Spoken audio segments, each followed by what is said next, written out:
Hello students, good morning. आज हम लोग स्टार्ट करेंगे नया चैप्टर इनफैक्ट, है ना।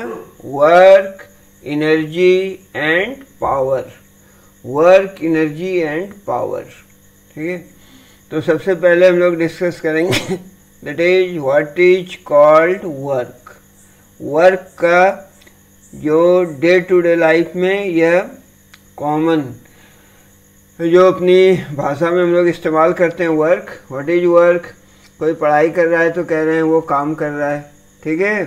कोई मस्कुलर वर्क हो रहा है, कोई, है ना, या कोई मेंटल वर्क कर रहा है ना, दैट इज मेंटल एफर्ट या मस्कुलर एफर्ट, तो उसको हम लोग वर्क कहते हैं। बट फिजिक्स में, इन फिजिक्स, वर्क का स्पेसिफिक डेफिनेशन है। वर्क का स्पेसिफिक डेफिनेशन है in physics, that is physics point of view से वर्क को हम लोग अलग ढंग से डिफाइन करते हैं, है ना।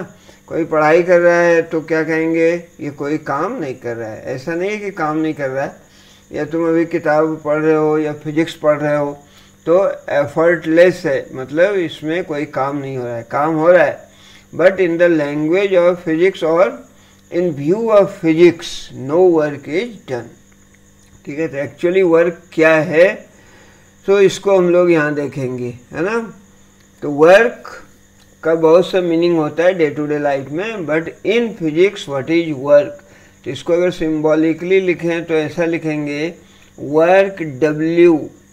Work W, it is the product of force and displacement in the direction of force. W is equal to force multiplied with displacement, ठीक है। फोर्स को मल्टीप्लाई करना है डिस्प्लेसमेंट के साथ, बट डिस्प्लेसमेंट किधर होना चाहिए, in the direction of force.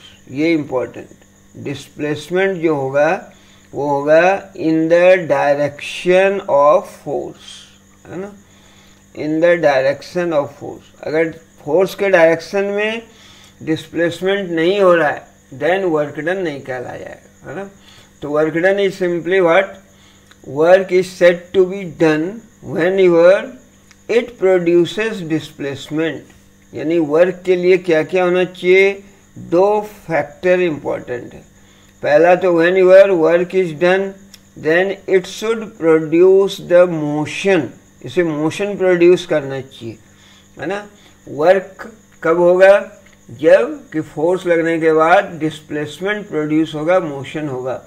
और ये डिस्प्लेसमेंट किधर होगा, इन द डायरेक्शन ऑफ फोर्स होगा, है ना। डिस्प्लेसमेंट तो होना ही चाहिए, बट डिस्प्लेसमेंट किधर होगा, इन द डायरेक्शन ऑफ फोर्स, ठीक है। तो तभी वर्क का होना कहा जाएगा। तो work is the product of force and displacement in the direction of force, और it is the product of displacement and force in the direction of displacement, ठीक है। एक ही बात है, W equal to F into S. यानी force किधर होना चाहिए, डिस्प्लेसमेंट मल्टीप्लाइड विथ फोर्स।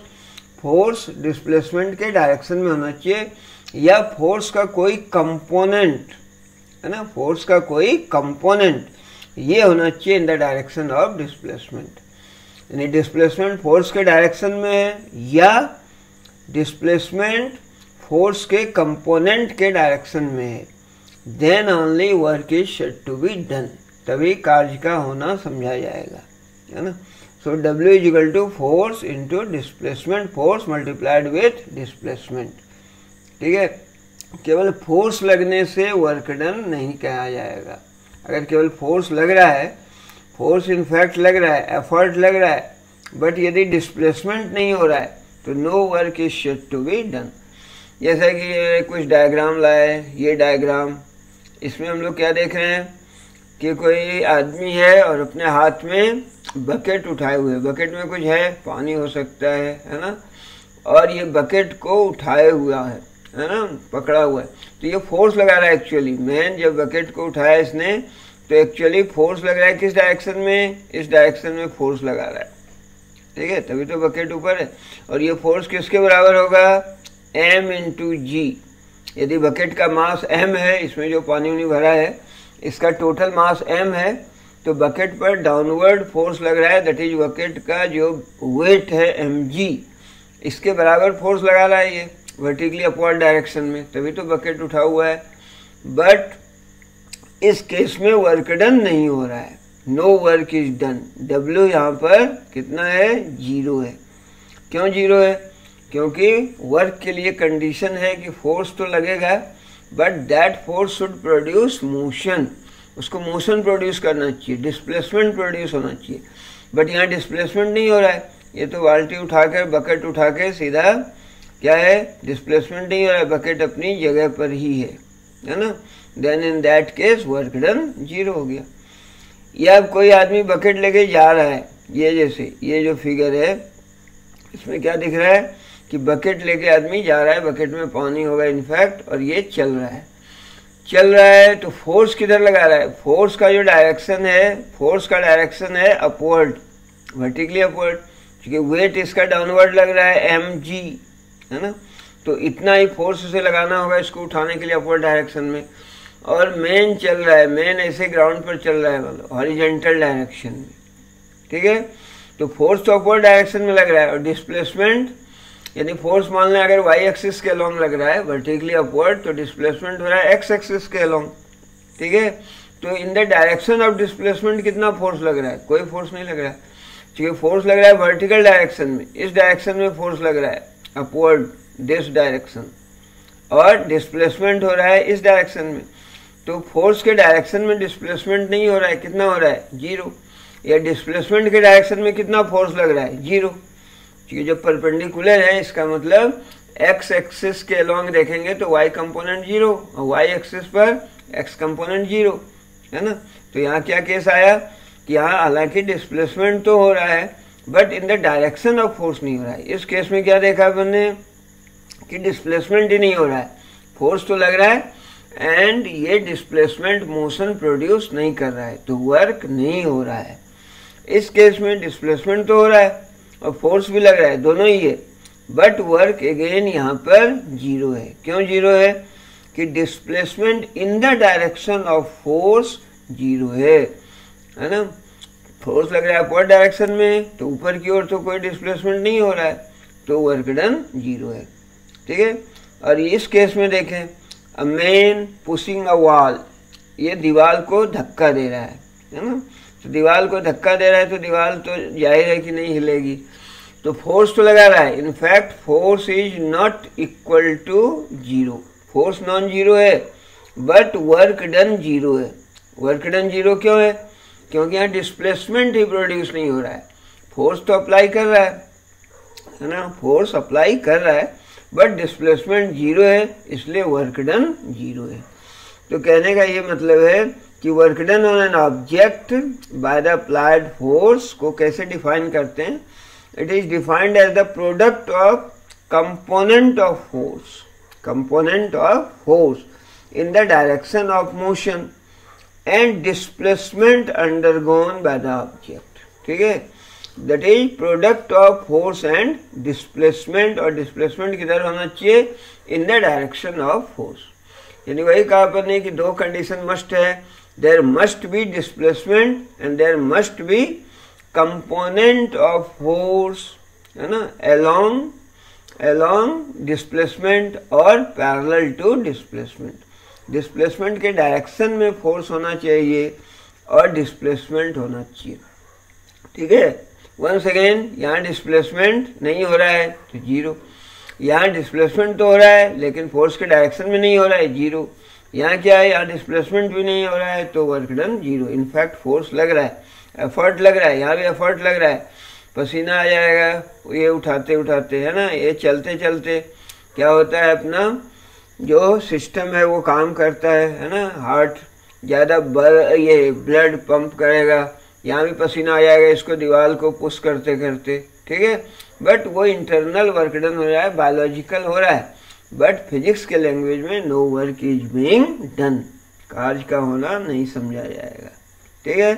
तो ये सारे डिस्कशन हम लोगों ने किए, है ना, ये एग्जाम्पल देखे और उसके बाद देखते हैं कि work done bye a constant force. Work done bye constant force. जो वर्क डन है इसको हम लोग डिस्कस करेंगे, और ये वर्क किसके द्वारा हो रहा है? By a constant force. हालांकि इन प्रैक्टिस डेली लाइफ में ऐसा नहीं होता है। जो फोर्स लगा रहे हैं अपन, एक्चुअली वो फोर्स टाइम के साथ चेंज होता है ना।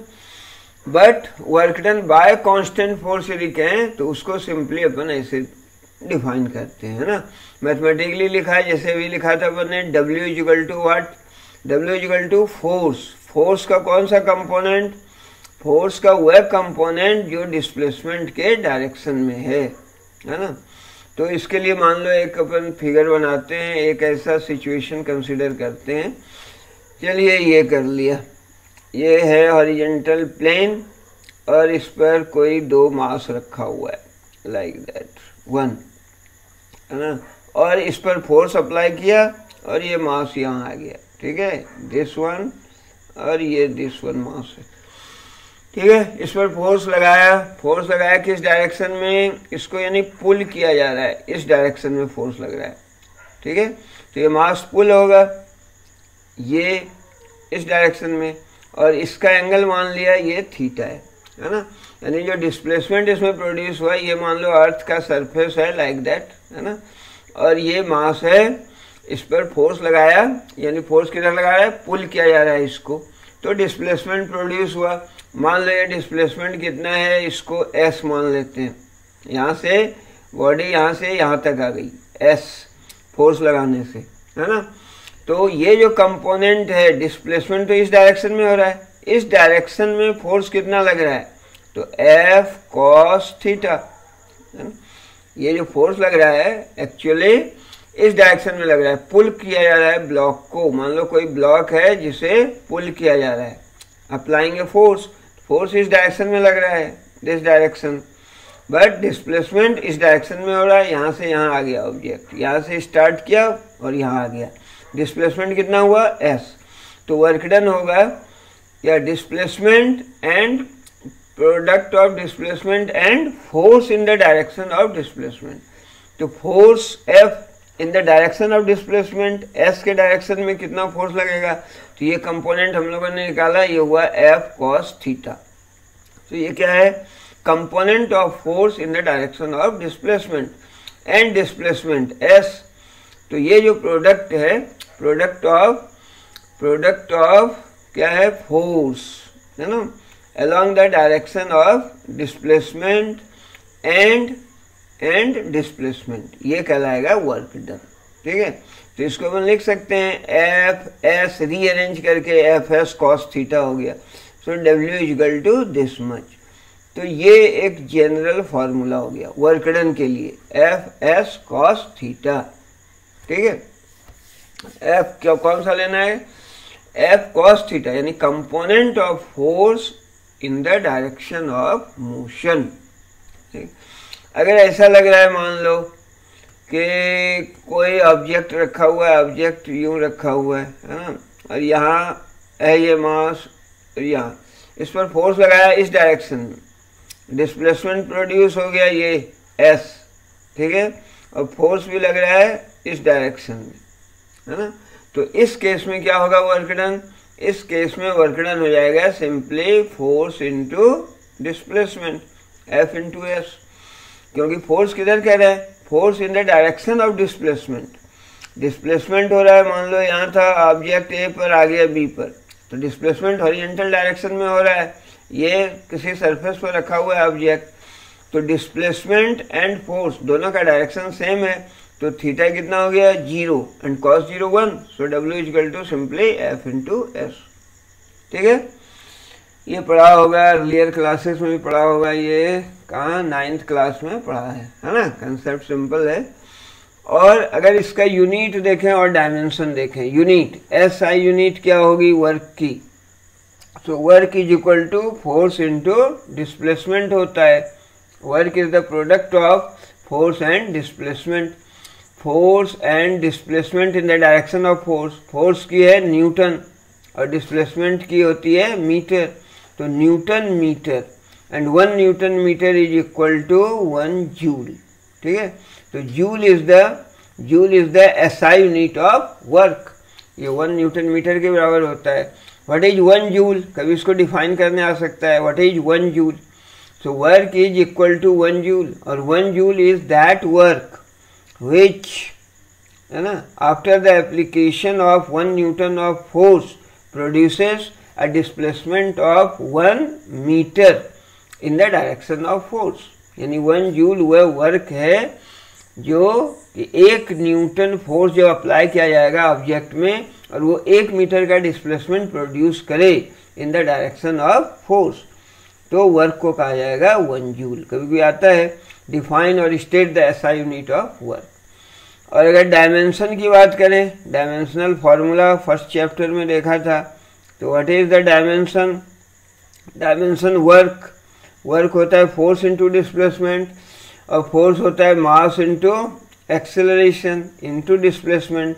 मास का हो गया m, एक्सेलरेशन का होगा L(t-2) और s का length L², that is work done का जो डायमेंशनल फॉर्मूला है that is ml²t-2, ml²t-2। Clear. तो यूनिट देख लिया अपन ने, एसआई यूनिट क्या है और उसको स्टेट किया। ठीक है, एंड इसका डायमेंशनल फॉर्मूला क्या है, वर्क क्या है। और वर्क क्या है, वर्क एक स्केलर प्रोडक्ट है। Actually work is a scalar quantity, work is scalar quantity, ये स्केलर है, वेक्टर नहीं है, यानी इसका केवल मैग्नीट्यूड होता है। और अभी हम लोगों ने जो फॉर्मूला देखा W is equal to F S cos of theta. ठीक है, तो ये डॉट प्रोडक्ट में ऐसा होता है, हम लोगों ने पढ़ा था कि A डॉट B, यदि दो वेक्टर का डॉट प्रोडक्ट लें, जिसको स्केलर प्रोडक्ट भी कहा जाता है क्योंकि इसका जो डॉट प्रोडक्ट है ये स्केलर क्वांटिटी देता है। And A dot B from definition होता था AB cos of theta, where theta is the angle between A and B। तो उसी तरह इसको लिखा है FS कॉस थीटा, मतलब इसको लिख सकते हैं in the form of vector, क्योंकि फोर्स तो वेक्टर क्वांटिटी है और डिस्प्लेसमेंट भी वेक्टर है। तो F dot S, W is given by W is equal to F dot S। Force vector है और डिस्प्लेसमेंट ये भी वेक्टर है, दो वेक्टर का डॉट प्रोडक्ट कहलाता है, ये scalar product. F dot S is equal to FS cos theta, यानी F डॉट S लिखें तो FS कॉस थीटा, या FS कॉस थीटा को लिख सकते हैं F डॉट S। तो work is given by W is equal to F dot S, यानी dot product of force and displacement, इसलिए ये स्केलर क्वांटिटी है, work is a scalar quantity, है ना। इस चैप्टर का नाम है work, energy and power. What is energy, energy is the capacity to do work, है ना, जितना ज़्यादा कैपेसिटी होगी उतना ज़्यादा वर्क करेगा। And what is power, power is the speed at which work is done, rate of doing work. मान लो कोई आदमी, कोई बच्चा मान लो स्टेयर सीढ़ियों पर चढ़ता है, उसको चढ़ने में कोई सामान लेके, है ना, वो चढ़ रहा है सामान लेके स्टेयर पर, सीढ़ियों पर, और 5 मिनट में वो चढ़ पाता है। ठीक है, और कोई आदमी है बड़ा, वो 1 मिनट में चढ़ गया, तो पावर किसका ज़्यादा हुआ, पावर इस आदमी का ज़्यादा हुआ क्योंकि इसने कम टाइम में वर्क किया, है ना। तो अपने को आगे एनर्जी एंड पावर के बारे में भी पढ़ना है। अभी हम लोग वर्क डिस्कस कर रहे हैं। Actually what is work, work is the product of force and displacement in the direction of force. Work is a scalar quantity, ये देखा हम लोगों ने, है ना। और वर्क जो है, जो नेचर है वर्क डन का, यानी हम लोग अब आगे डिस्कस करेंगे कि work it may be zero, it may be positive, it may be negative, है ना। वर्क जो है वो that is given by W is equal to F S cos theta, ये फॉर्मूला देखा अपने, where theta is the angle between force and displacement. अब depending upon theta, if theta is 90 degree, theta 90 degree है, यानी force and displacement के बीच का angle 90 है। ठीक है, यानी जैसे भी बकेट का केस था, फोर्स लग रहा था इस डायरेक्शन में और डिस्प्लेसमेंट हो रहा है इस डायरेक्शन में S, तो दोनों के बीच एंगल हो गया 90। तो इस केस में जो वर्क डन होगा, work done is equal to F S cos theta. अब कॉस 90 जीरो, तो वर्क डन हो गया F S multiplied with zero that is zero, तो जीरो वर्क डन होगा। व्हेनेवर फोर्स एंड डिस्प्लेसमेंट के बीच का एंगल दोनों यदि परपेंडिकुलर है तो वर्क डन कितना होगा, जीरो होगा। उसी तरह देख सकते हैं if theta is less then, if theta is less than 90 degree, theta यदि 90 डिग्री से कम होगी तो cos 90 का वैल्यू, cos थीटा का वैल्यू, इनफैक्ट cos थीटा का वैल्यू पॉजिटिव होगा। If theta is less than 90 then cos theta, ये quantity क्या होगी, पॉजिटिव होगी। पॉजिटिव होने का मतलब है जो वर्क डन है ये पॉजिटिव होगा। अब पॉजिटिव वर्क डन का मतलब है एनर्जी इंक्रीज होगी, पॉजिटिव वर्क डन का मतलब है एनर्जी इंक्रीज होगी, ठीक है। तो थीटा यदि लेस देन 90 है ना। और third case if theta is greater than 90, यदि थीटा 90 डिग्री से बड़ा है, उस केस में कॉस थीटा अपने को पता है, कॉस थीटा क्या होता है, निगेटिव होता है। कॉस थीटा निगेटिव होने का मतलब है जो वर्क डन है वो निगेटिव होगा, और निगेटिव वर्क डन का मतलब है कि एनर्जी जो है वो डिक्रीज होगी, एनर्जी डिक्रीज होगी, ठीक है। तो ये सारे एग्जाम्पल्स हैं इसके, या इसके कंसिक्वेंस इस फार्मूले से स्पेशल केसेस देखा अपन ने कि work done, this work done may be positive, may be negative and may be zero, depending upon the situation. अब मान लो एक सिचुएशन अपन ऐसा कंसिडर करते हैं, मान लो कि कोई सरफेस है यूं, ठीक है, और इस सरफेस को ऐसे कर दिया, अर्थ हो गया, इस पर कोई ब्लॉक रखा हुआ है ना, कोई मास रखा हुआ है दिस, ठीक है, और इसको रेज किया जा रहा है ना, इस मास को रेज किया जा रहा है, यहाँ से यहाँ ले आया, ठीक है, सर्टेन हाइट तक इसको रेज किया। मान लो ये डिस्टेंस है x, कुछ भी है h मान लो डिस्टेंस, ठीक है, h डिस्टेंस से उसे रेज किया, तो इस पर फोर्स लगा होगा। कितना फोर्स लगेगा, अगर इसका मास m था तो mg तो इसका वेट है ना, तो इस पर वेट कितना है mg, और इसे ऊपर ले जाया जा रहा है at constant speed without acceleration, यानी जितना वेट है उतना ही फोर्स लगाया जा रहा है अपवर्ड डायरेक्शन, तभी तो ऊपर आएगा, है ना। ये सरफेस पर कोई ऑब्जेक्ट है जिसका मास m है और इसे कोई आदमी उठा के ऊपर ले जा रहा है ना, तो फोर्स लगा रहा है वर्टिकली अपवर्ड डायरेक्शन में, h हाइट तक ले गया मान लो, तो वेट तो इसका वर्टिकली डाउनवर्ड है, कांस्टेंट स्पीड से ले जा रहा है, स्पीड इसका कांस्टेंट है, एक्सेलरेशन प्रोड्यूस नहीं हो रहा है, यानी जितना वेट है उतना ही फोर्स अपोजिट डायरेक्शन में लगाना पड़ेगा, ठीक है। तो इस केस में देखो work done by the main, work done by the main वो क्या होगा, वो पॉजिटिव होगा। क्यों कि फोर्स किस डायरेक्शन में लग रहा है, फोर्स जो लग रहा है ये अपवर्ड डायरेक्शन में लग रहा है, इस डायरेक्शन में, है ना, और डिस्प्लेसमेंट किधर हो रहा है, डिस्प्लेसमेंट भी इसी डायरेक्शन में हो रहा है, दोनों का डायरेक्शन सेम है, तो थीटा का एंगल, थीटा का वैल्यू जो है, एंगल थीटा का वैल्यू जीरो हो गया, तो इस केस में एफ एस हो गया सिंपली, यानी वर्क डन क्या होगा, पॉजिटिव। अब वर्क डन पॉजिटिव होने के मतलब है कि एनर्जी विल इंक्रीज, इसकी जो एनर्जी है वो इंक्रीज होगी, क्योंकि हालांकि अभी हम लोगों ने नहीं पढ़ा पोटेंशियल काइनेटिक, लेकिन लोअर क्लासेस में पढ़ चुके हैं, तो इसकी पोटेंशियल एनर्जी कितनी हो जाती है, mgh, है ना। अर्थ पर अगर है तो यहाँ रेफरेंस माना जाता है अर्थ, तो यहाँ पर zero potential energy, h height तक रेज किया ऑब्जेक्ट को, तो गेन इन पोटेंशियल एनर्जी हो गई mgh, यानी एनर्जी इंक्रीज हुई। क्यों कि work done by the man positive हुआ, ठीक है। और इसी का यदि उलट, इसके विपरीत, है ना, अगर ऐसा केस ले लेते हैं अपन, मान लो कि ये ऑब्जेक्ट था, ये सरफेस पर है, ठीक है, और ये सरफेस बना लिया थोड़ा अपन ने, है ना। अब ऑब्जेक्ट यहाँ तक लाया था अपन ने, इस हाइट तक, किस हाइट तक, h हाइट तक लाया था, यहाँ पर आ गया, फोर्स लगाया था अपवर्ड डायरेक्शन में। अब क्या कर रहा है आदमी, फोर्स लगा रहा है नीचे की ओर, फोर्स लग रहा है नीचे की ओर, ठीक है। जब फोर्स लगेगा नीचे की ओर तो इस केस में एक्चुअली क्या होगा, when your force is acting vertically downward, इस डायरेक्शन में फोर्स जब लग रहा है, ठीक है, यानी क्या कह रहा है आदमी, अब उसी मास को वो नीचे ला रहा है विथ कांस्टेंट स्पीड, छोड़ नहीं रहा है, छोड़ने पर तो दूसरा सिचुएशन हो जाएगा, ये मास को नीचे ला रहा है और यहाँ ले आया इसने मास को नीचे, लाइक दैट, ठीक है। तो अब work done by the main क्या होगा, देखो work done by the main, force लग रहा है इस डायरेक्शन में, डाउनवर्ड डायरेक्शन में, नीचे ला रहा है ना, तो डाउनवर्ड डायरेक्शन में फोर्स लग रहा है, ठीक है, फोर्स डाउनवर्ड डायरेक्शन में लग रहा है ना, क्लियर।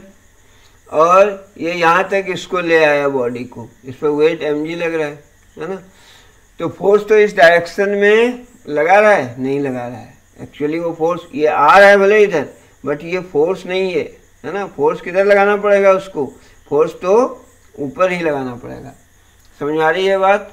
वो ला रहा है इस मास को, अब नीचे ला रहा है, एच हाइट तक ऊपर उठाया था फर्स्ट एग्जाम्पल में देखा, यहाँ क्या कह रहा है, उसको नीचे ला रहा है, नीचे लाने के लिए उसे उठा के रखना पड़ेगा ना, नहीं तो ऐसे गिर जाएगा फिर। तो वो जो फोर्स लगा रहा है एक्चुअली वो वेट इसका चूंकि वर्टिकली डाउनवर्ड है, तो वो फोर्स तो ऊपर ही लगा रहा है, उसको ला रहा है धीरे धीरे, इसके वेट के बराबर फोर्स लग रहा है ना, तो फोर्स इधर ही लग रहा है, डिस्प्लेसमेंट इस डायरेक्शन में हो रहा है, मोशन इस डायरेक्शन में हो रहा है, तो फोर्स और इसके बीच का जो एंगल है वो 180 हो गया, तो F S cos theta, cos theta, theta का वैल्यू 180, कॉस 180 -1 होता है, माइनस एफ एस हो गया, यानी वर्क डन हो गया निगेटिव। और जब भी बोला अपन ने कि जब निगेटिव वर्क डन होगा तो energy will decrease, energy decrease हो रही है, देखो यहाँ पर इसकी थी पोटेंशियल एनर्जी mgh, अब इसकी पोटेंशियल एनर्जी धीरे धीरे घट रही है, और यहाँ क्या बोला अपन ने, कांस्टेंट स्पीड से ला रहा है ना, ठीक है।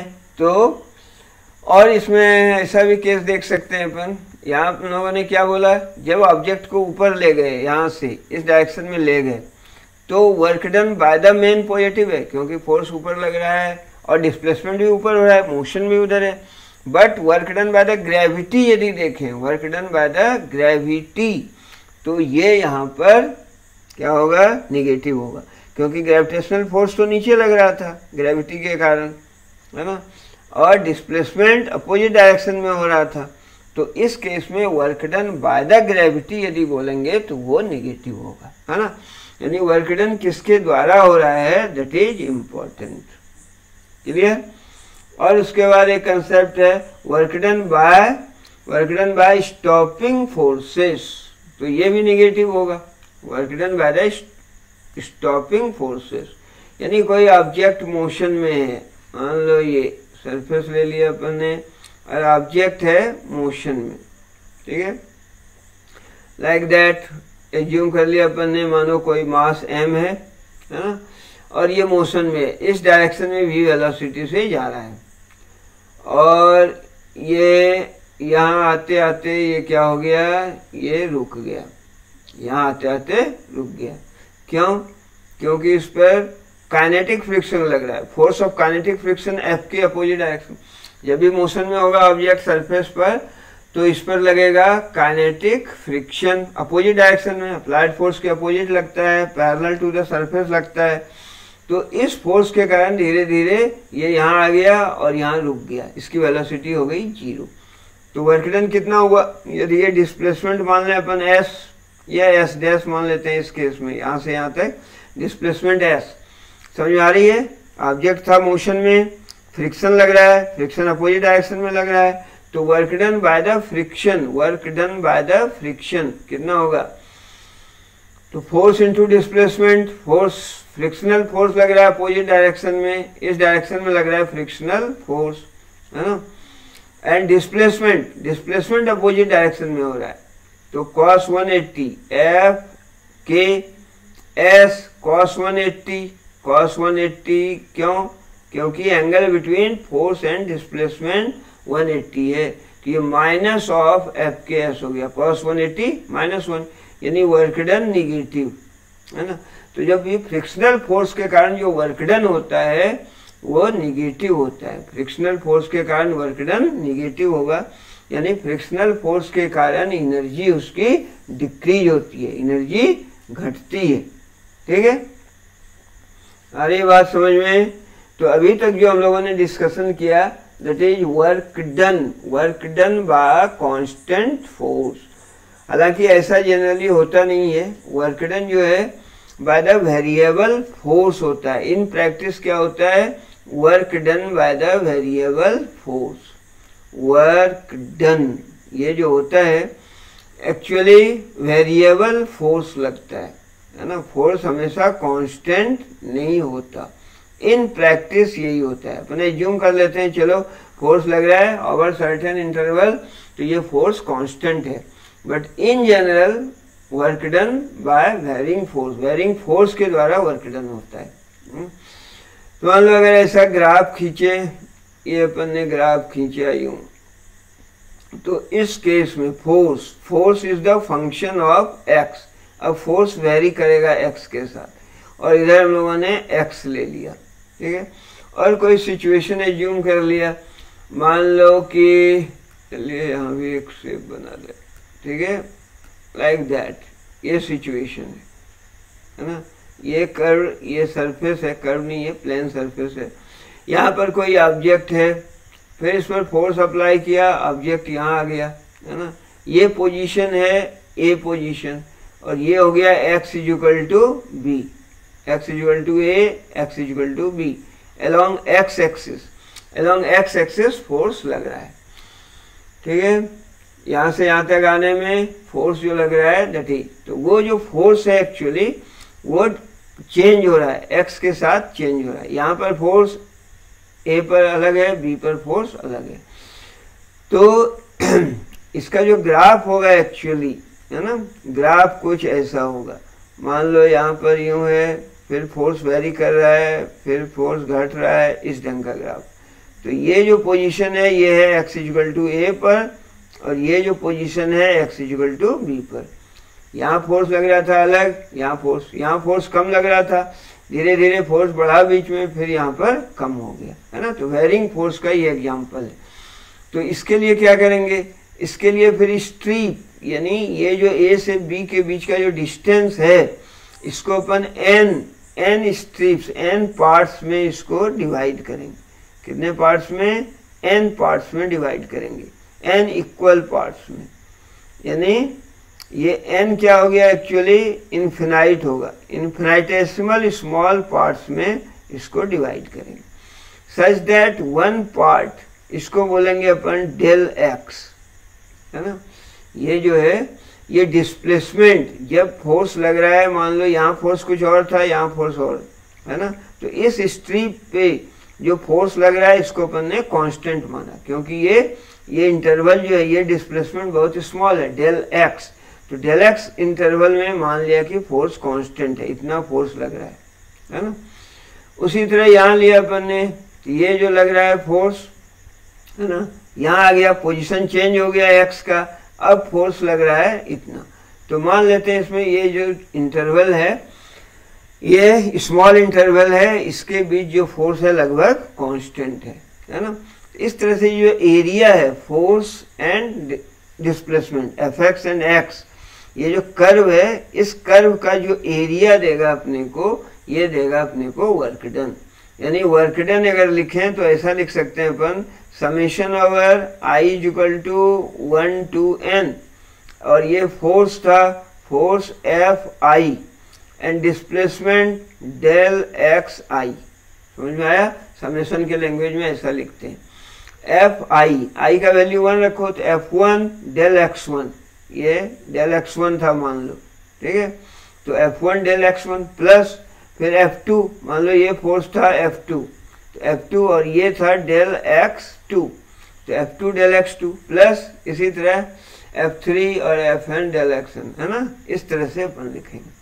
बट यदि ये इन्फिनिटेसिमल पार्ट्स में बांट दिया इसको, तो ये डेल एक्स को जो अपन लिखेंगे, डेल एक्स को लिखेंगे dx, है ना। और ये जो फोर्स है ये जो फोर्स लग रहा है वो तो F है, Fx ही है। तो इस केस में जो वर्क डन लिखा जाएगा उसको इंटीग्रेशन के लैंग्वेज में ऐसे लिखेंगे, Fx। F फंक्शन किसका है? x का है। x के साथ f का वैल्यू चेंज होता है। Fx लिखने का मतलब है f is the function of x। ये फोर्स लिखा है अपन ने, इधर फोर्स चेंज हो रहा है, किसके साथ चेंज हो रहा है? x के साथ। इधर अपन ओरिजिन से आ रहे हैं तो x का वैल्यू चेंज हो रहा है, और x का वैल्यू चेंज हो रहा है तो फोर्स भी चेंज हो रहा है। यानी x इक्वल टू a से x इक्वल टू b तक जाने में फोर्स कांस्टेंट नहीं है। फोर्स क्या है? वेरी कर रहा है, फोर्स चेंज कर रहा है। तो work done by the varying force is given by Fx and dot product of dx, Fx dx। ठीक है, ये होगा work done by the variable force. In fact day to day life में जो वर्क डन का अपन देखते हैं actually वो वेरिएबल फोर्स ही अप्लाई होता है। फोर्स लगाया, वर्क डन हुआ, but that force is variable force, है ना, कांस्टेंट फोर्स की बात नहीं करते। तो हम लोगों ने आज डिस्कशन किया वर्क पर मेनली। ये चैप्टर का नाम है work, energy and power. What is work? Work is defined as the product of force and displacement in the direction of force. ठीक है, यानी वर्क में डिस्प्लेसमेंट होना चाहिए, और डिस्प्लेसमेंट क्या होना चाहिए? किस डायरेक्शन में? इन द डायरेक्शन ऑफ फोर्स होना। फिर ये एग्जाम्पल देखा अपन ने, यहाँ वर्क डन 0 है। क्यों 0 है? क्योंकि यहाँ डिस्प्लेसमेंट ही नहीं हो रहा है ना। यहाँ वर्क डन 0 है, डिस्प्लेसमेंट हो रहा है, लेकिन फोर्स एंड डिस्प्लेसमेंट दोनों एक दूसरे के परपेंडिकुलर है। यहाँ पर इस केस में देखें तो डिस्प्लेसमेंट ही नहीं हो रहा है, इसलिए वर्क डन 0 है ना। तो यानी वर्क के लिए, फिजिक्स में वर्क का मीनिंग अलग है, स्पेसिफिक है। वहाँ वर्क होने के लिए डिस्प्लेसमेंट होना चाहिए, और किधर होना चाहिए? In the direction of force होना चाहिए। इस एग्जाम्पल को अपन ने यहाँ से देखा, एंड देन कहा कि work is a scalar quantity, it is given by dot product, scalar product of two vectors, that is W equal to F dot S, है ना। यदि मान लो 5 न्यूटन का फोर्स लग रहा है, फोर्स इज 5 न्यूटन, और ये 1 मीटर का डिस्प्लेसमेंट प्रोड्यूस कर रहा है इन द डायरेक्शन ऑफ फोर्स, दोनों सेम डायरेक्शन में है, तो वर्क डन कितना होगा? सिंपल हो जाएगा, यहाँ 5 न्यूटन मीटर या 5 जूल। ठीक है, इस ढंग से W equal to Fs cos theta, work done में भी पॉजिटिव, नेगेटिव और 0, then work done by the variable force. आज का डिस्कशन यहीं तक था। आई होप कि समझ में आया होगा। Thank you, have a good day.